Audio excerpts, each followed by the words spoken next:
Good morning everyone. Welcome to this video of class 6 science. Today we are going to start our new chapter, chapter number 5, separation of substances. What do you think will we learn in this chapter? What do you see here first of all? You see a bunch of fruits where you have grapes, you have pineapple, you have apple, you have oranges, you have lot of variety of fruits. But suppose the only fruit you love is an apple or an orange. So, what will you do? Will you start eating all the fruits from the basket? No. You start picking up oranges because you love to eat oranges. Similarly, maybe your friend she loves apple. So, she might be start picking up all the apples from the basket.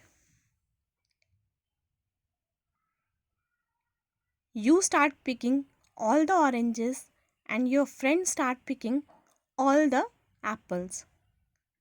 So here comes the concept of separation. Not only this fruit basket, but in lots of other situation also, we have different substances or components mixed together to form something. And if we want to separate those components, we have to use some techniques or some methods. Now, the question is, why do we need separating, or why do we need to separate different components of a mixture? There are some reasons where separation become a necessity at that time. So, the first reason is removing harmful or unwanted components, or to remove undesirable substances. For example, before we prepare rice or before we prepare pulses, first of all, we have to check that there are no harmful components present in them, because among the rice grains there might be pebbles or dust particles present in them, and if we ignore that, we might eat it up, and these pebbles are not desired by our body and may be harmful to us. So, the first step is to remove those undesired pebbles present inside the grains, and that is why we need separation. Now, the second reason is to separate useful substances which can be used separately. Now, a lot of times what happens is you have two or more substances mixed together, and each one of them can be used in different way. Each one of them can be helpful to you in a different way. So, let's take an example of tea.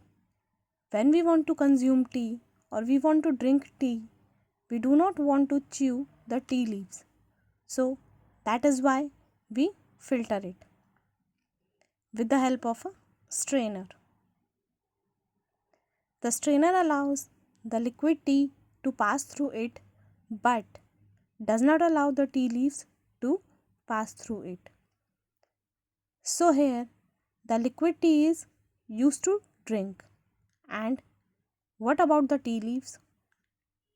Tea leaves act as an excellent fertilizer to the plants, and if we put it in the flower plant, especially in rose plant, it improves the quality of plant, and it also improves the size of the plant. So here both the components are purposeful. These are the two reasons because of which we talk about separation of substances. Now, the question is, how do we separate substances? Now there can be many types of mixtures. You can talk about a mixture of salt and water. You can talk about a mixture of sugar and water. You can talk about a mixture of milk and water. You can talk about a mixture of rice grains and pebbles. Different mixtures consist of different types of components or substances. So there are different methods of separation of substances. The methods are hand picking, winnowing, threshing, sieving, evaporation, sedimentation, condensation, decantation, and filtration. All these methods we will discuss in our next video. So thank you and see you in the next video.